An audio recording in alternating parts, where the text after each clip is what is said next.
Subscribe करें और bell दबाएं ताकि कोई खबर रह न जाए। आवाम ने अपना फैसला दे दिया कि अगर किसी ने अब बचाने की दोबारा कोई कोशिश की, ये तो वही पैटर्न है, वही बिल्कुल ये एस्टैब्लिशमेंट। क्या मैसेज है ये फतेहाना साहब? देखें समी साहब, अभी तो ये आए नहीं है और अभी लोगों को देख के जज्बाती हो के ये बातें कर रहे हैं।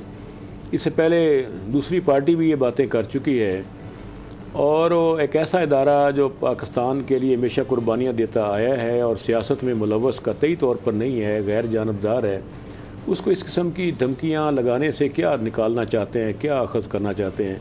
तो मेरा ख्याल इसको सभी को गौर करना होगा। जिन्हें मुखातब किया गया है उन्हें भी गौर करना होगा, जिन्होंने मुखातब किया है उन्हें भी गौर करना होगा, और कौम को भी कि हम पाकिस्तान में सियासत में अपने इदारों को घसीटें मत, कि उनको पास पहले ही बहुत बड़ा मिशन है जो कि पाकिस्तान की सालमियत की आज़ादी के तहफ़्फ़ुज़ के लिए वो कुर्बानियाँ दे रहे हैं। तो इसमें जब आप अपने सरकारी रियासती इदारों को मुतनाज़ करते हैं तो कौम की खिदमत नहीं करते। सब्सक्राइब करें और बेल दबाएं ताकि कोई खबर रह न जाए।